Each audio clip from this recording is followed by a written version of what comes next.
Hi everybody, and thank you for having me. My name is Esben Wilstrup. I'm a Danish role player, psychologist, performance activist, and co-founder of a playful boarding school in Denmark. In this short presentation, I want to tell you a bit about the school, why it is important for the world, and why bringing more play into school is crucial for the future.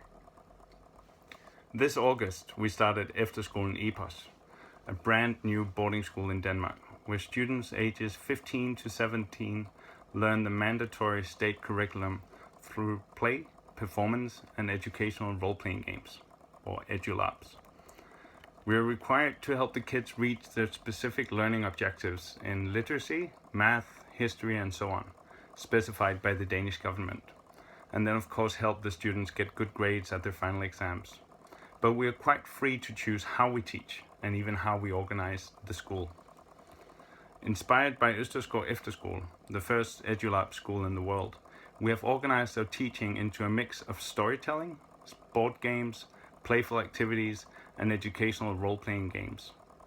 So for instance, at Epos, kids learn literacy, religion, and political science through an educational role-playing game where they can perform as tribes in a hierarchical system of discrimination akin to the caste system in India. Physical education includes live Counter-Strike and Quidditch, and even our cleaning is organized at the battle against chaos, complete with roles, a story, and missions. We've been amazed at how the students are developing academically, socially, and emotionally by playing with us. For some of the kids, Epos is the first school where they have handed in homework, where they have liked learning math, where they've made their first friends, or where they've managed not to get into a fight for the first time in their life. And we have been shocked to see how much pain these kids have experienced in their own schools. And this is where it gets interesting, because why do students experience so much pain in school? How does that impact learning? And how can role-playing transform that? So imagine a school reunion. 25 years after you graduated from your school. Everybody is getting together. You've been away for 25 years creating your life, creating your professional career. You've had kids, made new friends, traveled the world. And then you're there, back with the same people that you met 25 years ago. And instantly, people are put back in their old roles. They find themselves doing things that they gave up 10, 15 years ago. They're stuck in the role of the classroom 25 years after they graduated. So if that's still the case after 25 years, imagine how powerful that dynamic is while you're in it. We as human beings get stuck in schools because we get stuck in a particular role and in a particular identity as the quiet girl or the violent boy, or I'm the one who's bad at math. It becomes a social and psychological trap for development, and we stop believing that we can learn. However, role-playing changes that. In role-play, we're given a role, an alibi, to do something different. It allows us to perform a head taller.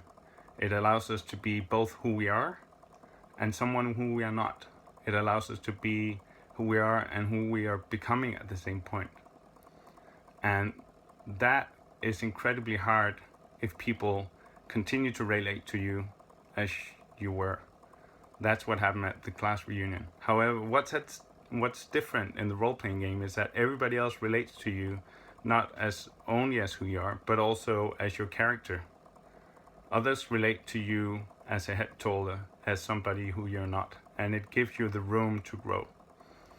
Around the world, people are sweeping aside old notions of how we learn and develop, how to educate and how to help, and what it is to build community, by developing new practices based in performance. Lois Holtzman and her colleagues in New York and around the world are developing, in both theory and practice, a new psychology that understands our ability to perform, to pretend, to play, to improvise, to be who we are and other than who we are, as key to our emotional, social, and intellectual growth and well-being. So in play, we go beyond ourselves. We do things without knowing how. We relate to others as who we are and who we are becoming at the very same time. We imagine and we perform the world in new ways. We create something new out of what exists. And in this way, I think role-playing is not only educational, as in EduLab, but also developmental and revolutionary.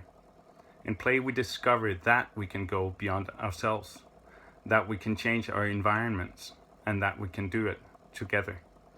I think that is the biggest potential of EduLab for the future, and I look forward to see what we do with it. My questions for you are these. In what ways do you think EduLabbing is developmental? And in what ways do you think EduLabbing could impact the school system? Thank you so much for your time.